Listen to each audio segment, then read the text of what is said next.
Hey guys, it's Low Reefer, and I have a video for you today. It's about some changes I did to the tank because some corals were getting stung pretty bad.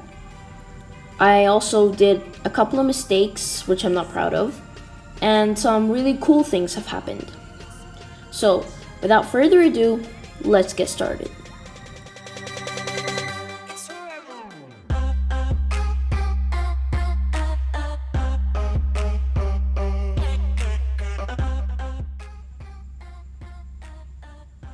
So, you guys know about that garden that I really love, the swaying hammers, the colorful zoas, the acans adding texture.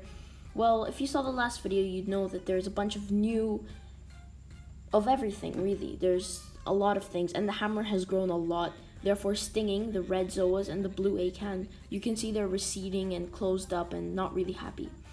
So I decided to make a pretty big change, and I moved everything except for the big red acans, the two of them that you see in the middle of the picture. And this is the result.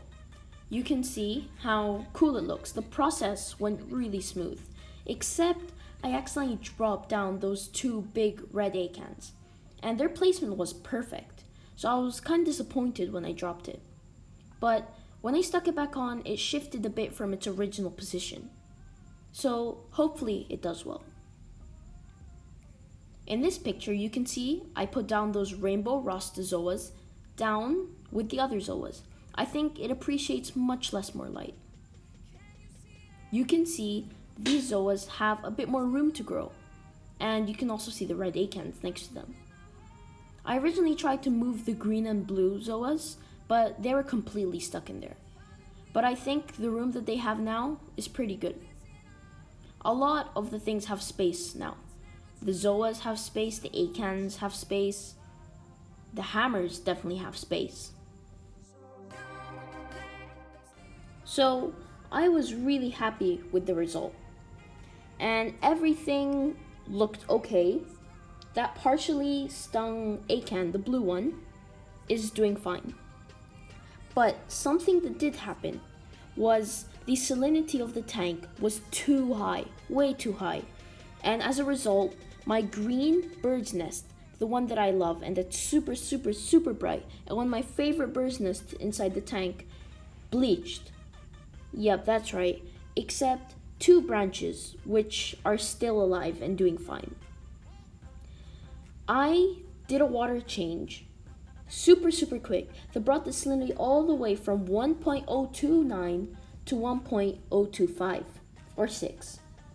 So, if you guys know what I'm talking about, that's a huge drop for hard corals, and they're super sensitive to this kind of stuff.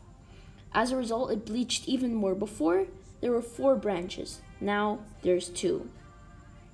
But everything else is doing fine.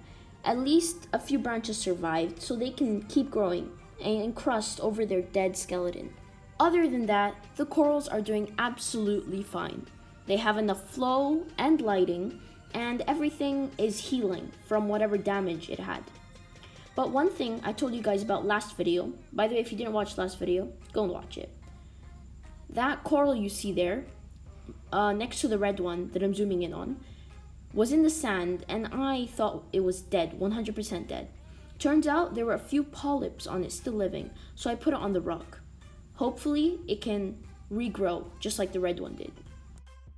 So, I think we can say a lot has happened since last time. And hopefully next time, a lot of bad things don't happen in such a short period of time.